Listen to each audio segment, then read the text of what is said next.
Now, before I begin with this video and every one of you starts idiot. Now, before I begin with this video and every one of you starts hitting me with the "Oh, you're just recording because you get no bitches." Well, as a matter of fact, you are right, and that's because I just seem to pull a lot of guys. But anyways, I am completely aware that the dating environment is completely different for every single individual person. I mean, some people are lucky when it comes to dating, some people are never single, some people are even like chopped as but they still manage to find themselves the right partner. And then there's the majority of people who are struggling with very common issues. And in today's video, we are going to be discussing common issues that the majority, not all, face when it comes to dating. Now, when it comes to finding the right person, there is mainly 5 channels of dating, and that includes dating programs, Snapchat Quick Add, mutual friends, communities, and simply bombarding people in person. And we're going to crack down every single one of these channels right here and tell them why it's worse nowadays than it was like 40 years ago.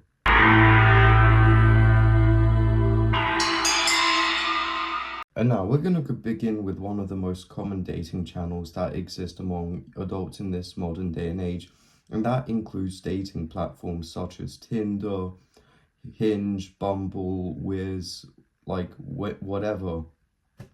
And they do carry some advantages to them, and some people actually do find their true soulmate in them.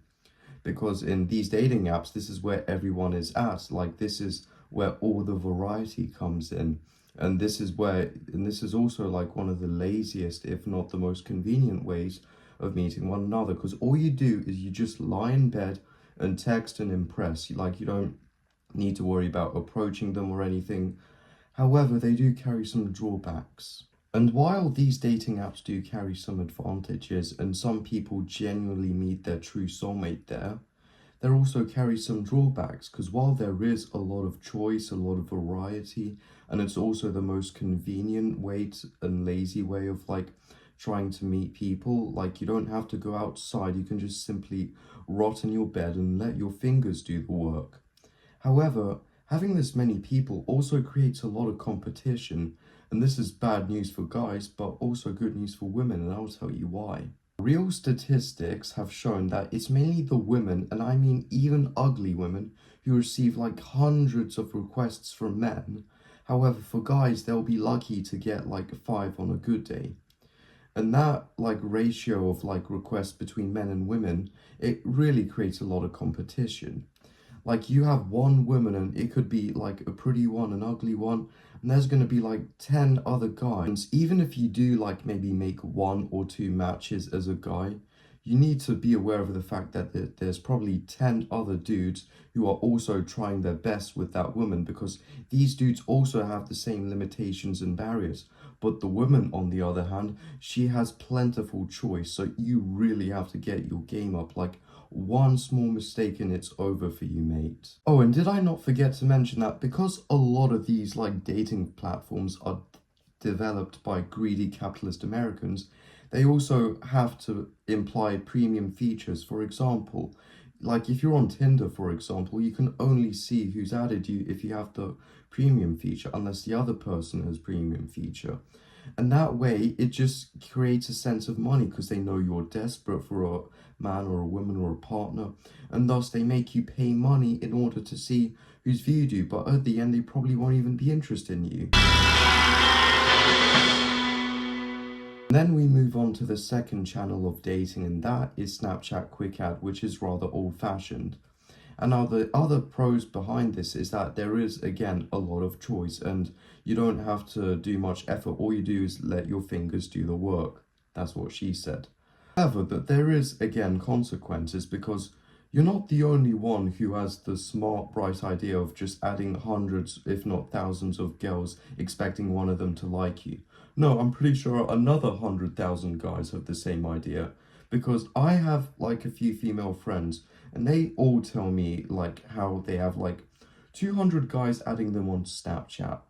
And, because there's like a sheer amount of boys adding them, they're not even gonna bother like accepting them because they just see it as like a waste of time and their energy. And thus, this creates like a barrier for many people.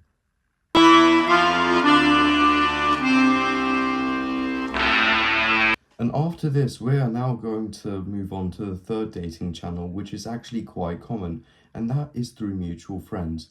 And now the good thing about mutual friends is that it is not competitive compared to like the likes of Tinder or Snapchat Quick Add, because knowing someone from someone you know actually creates more trust and actually creates more engagement and so on. However, the consequences that follow behind this is that you are very much limited to choice. You see, comparing Tinder and as to mutual friends is basically like comparing Netflix to Virgin Atlantic's A340 entertainment system. Netflix having like thousands of films, episodes, and games for those like who are too broke bitch for an Xbox. Then you have the Virgin Atlantic A340, which only has like 10 channels running on loop, like for the entire duration of the flight.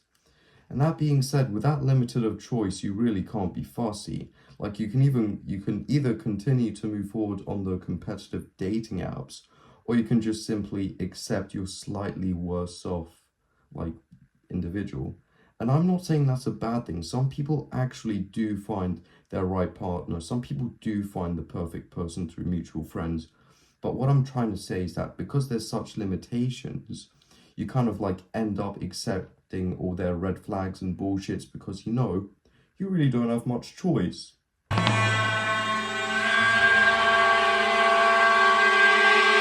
And that being done and dusted, we move on to the fourth dating channel, and that is communities and groups.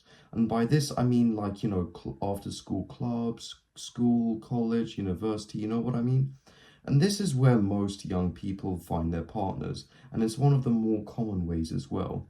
And there's plenty of advantages behind this, and I am saying that this is like a really good way to find a partner, as this is a way where you actually like engage with the person, like you know who they are before you actually start to get serious. And this creates a sense of stability and trust, like as it takes over time and it's not rushed. However, like all of these channels I just previously discussed, there is like consequences behind this, because when it comes to finding partners in communities or groups, there's only really like 2, if not 3 peak years, and that's either year 7, year 12, or university. This is when everyone is new, okay? This is when everyone's new around here, and this is when new friend groups start to develop. However, if you're starting to find like a new partner in, I don't know, like year 9 or year 13, then you're kind of cooked, because you see, even if you do make friends in class, okay, even if you do get along with the person really well, at the end, they still have their own friend groups at the end. Like, yeah, they'll have like a friendly discussion with you in class, but when it comes to break or lunch or after school, they have their own friend groups. And sometimes it's just like not easy to get into it. And when you're going into a new school, okay, I swear everyone is in their groups, like no one's alone but you, okay? I know this is a bit of a unique problem to me because, well, I made the terrible decision to stay in sixth form, but it's just like when you try to approach like the break or lunch room and everyone's in their own individual groups, and there's this like one girl you really like, but she's in a massive friend group, it just creates more barriers and difficulties to come and approach them.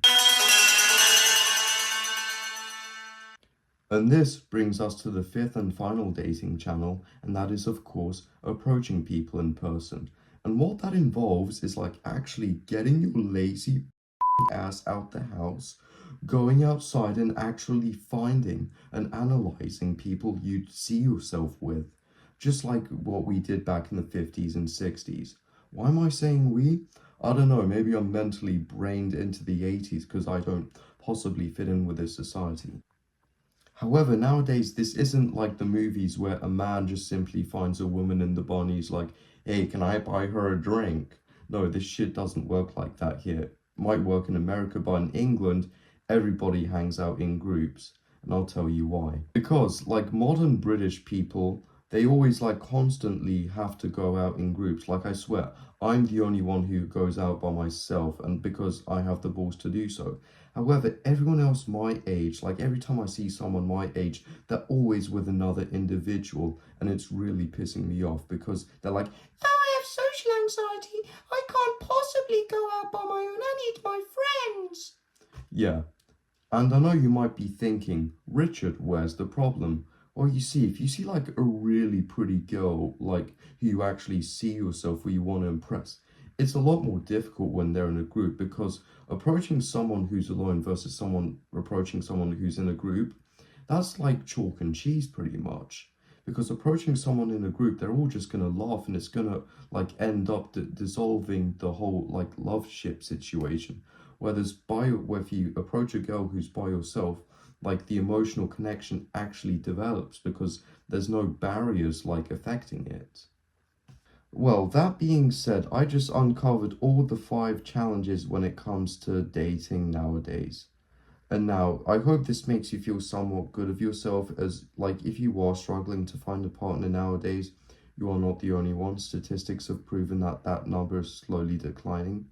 But then again, I am very much aware that these like channels can also be very advantageous and also very helpful. Like, there is still a chance of finding your partner there. You just have to simply not give up.